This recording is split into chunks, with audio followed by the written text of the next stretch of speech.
The one question I hear almost every single day, it seems like it's about once an hour, is how can I get more bookings on VRBO versus Airbnb? My follow-up question to that almost 100% of the time is, what does your calendar look like currently? Is it completely covered front to back, top to bottom in Airbnb bookings? In nearly 100% of the time, if I ask people that question and they want more VRBO bookings, they say that yes, they are completely booked out with Airbnb. And then so my question back to them is, then how is VRBO supposed to get in there in any way, shape, or form? So today, guys, what we are going to talk about is the VRBO and Airbnb algorithm so that you can understand it, so that hopefully you can get the results that you're looking for, or at least just understand why what's happening with your listing is happening. What's up, guys? Welcome back to Airbnb ABCs. I'm super happy to have you guys here today, and I am really excited to talk about this topic because there is a lot of mystery about how your places are ranked on Airbnb, VRBO, or anything else that uses an algorithm.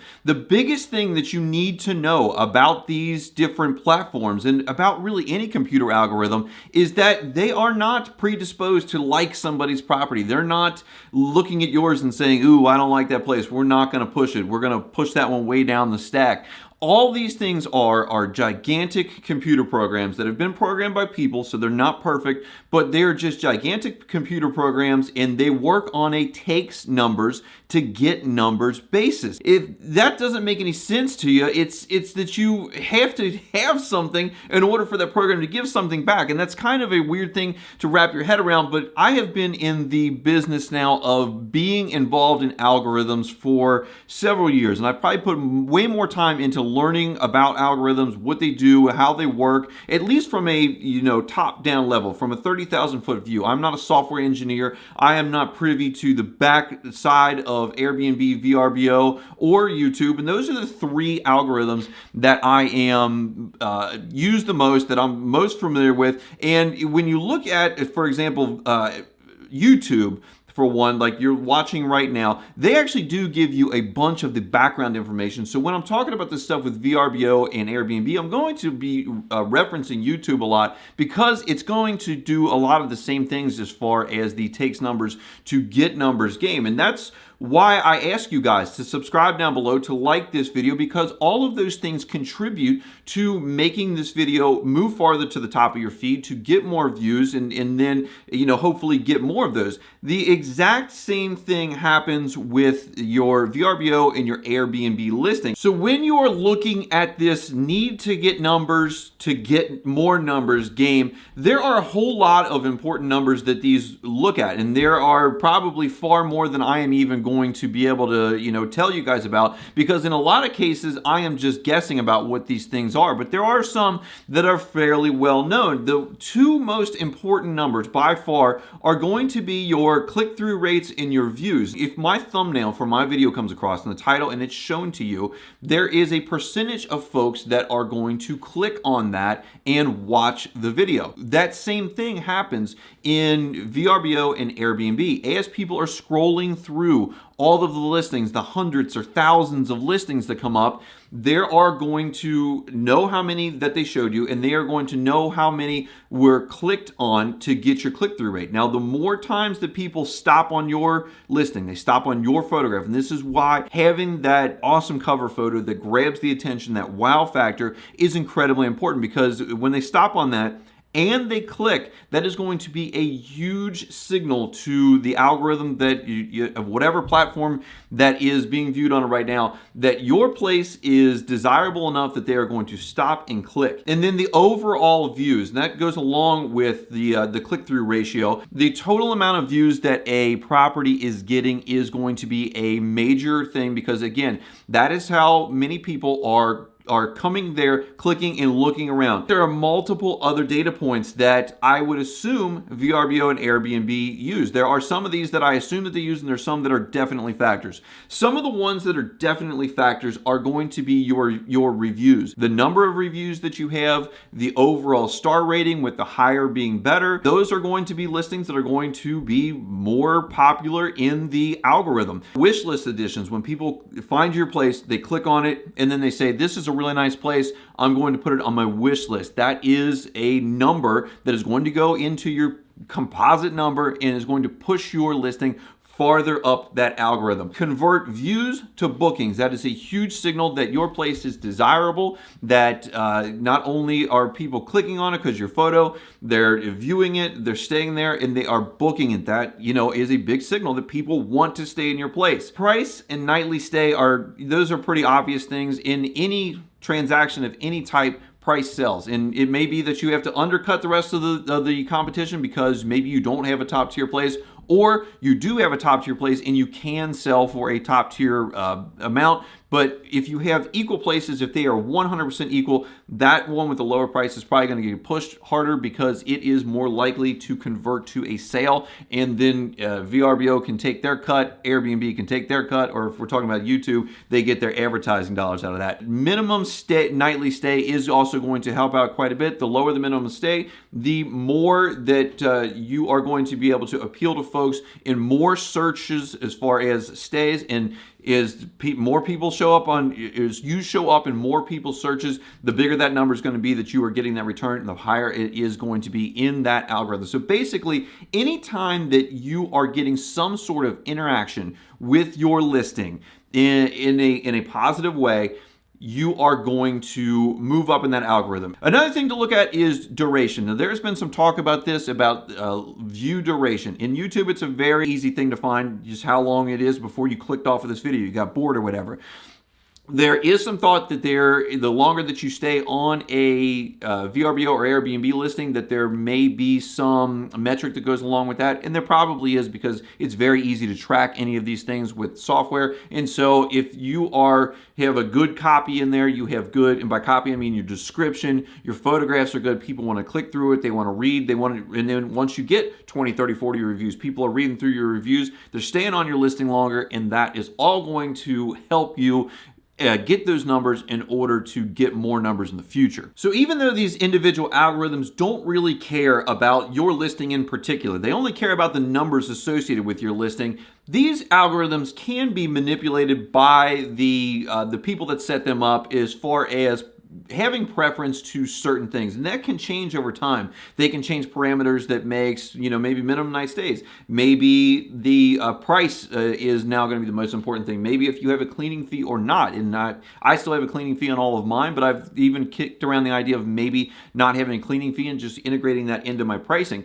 But even though it's still a takes numbers to get numbers game, Airbnb does seem to be very new listing friendly, and that is what leads folks to having their calendars dominated by Airbnb bookings, because if you have a friendly software up front that gets those bookings, that ends up filling up your calendar, puts a lot of numbers in your Airbnb tally, and leaves your VRBO tally down here with hardly anything. So VRBO says you don't have any numbers, we're not going to give you any more numbers, because for whatever reason on our platform, your property is not as desirable as these other ones that have the numbers that you're looking for. You can also see this when you first list a property and they give you that 3 booking boost that's 20% off, and they elevate your listing. That is essentially giving you some numbers. They're just like, hey, here's your shot, go shoot it. This is like your American Idol interview thing.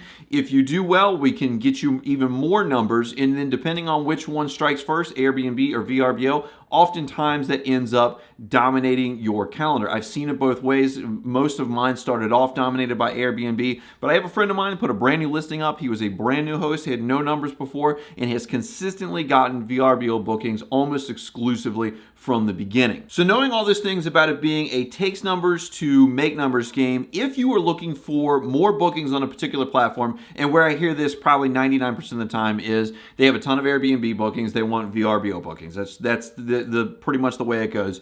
You have to give that platform some sort of an opening. You have to create a way for your listing to be more attractive in that booking platform and probably less attractive in the other booking platform in order to get that conversion that you are looking for. A lot of times this is going to come down to price and availability, because if you're not getting bookings, and you're not getting views, you're not getting that click-through rating, then you're not getting bookings, you're not getting wish lists, you're not getting reviews, and so that positive feedback loop that happens when you start doing that just isn't going to naturally occur on this other booking platform because this just really has nothing to go with.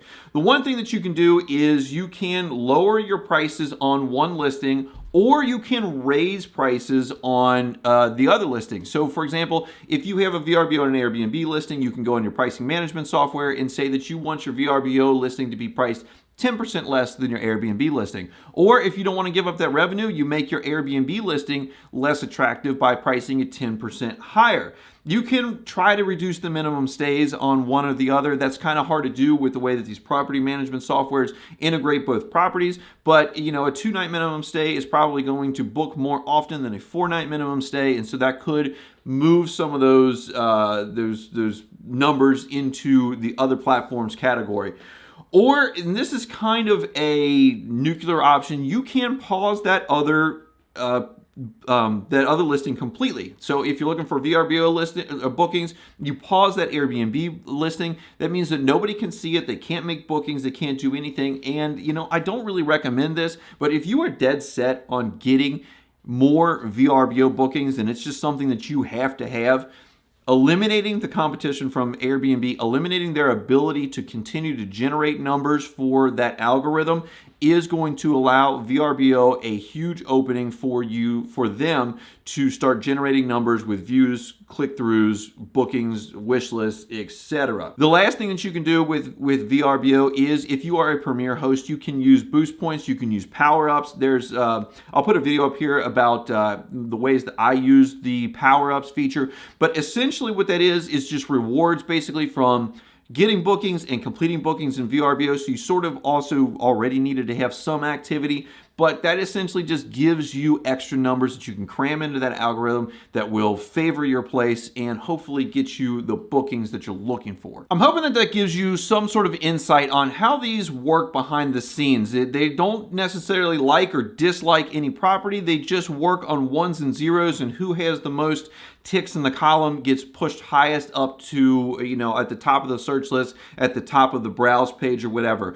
For my 2 cents on the whole thing, I take whatever bookings that I can get. I am super happy with Airbnb bookings. They cost me 5% less than VRBO bookings, even though I get 85 to 90% of my bookings through VRBO. Again, I just take what I can get. I'm happy to be booked through either platform, and I don't try to influence necessarily bookings to go one way or the other. I do use my VRBO boost points quite a bit in order to try to push dates that do not seem to be very popular, do not seem to be booking to the top of the heap. The thing is that is only a feature on VRBO, and so it does favor VRBO, but I don't necessarily want that more than anything.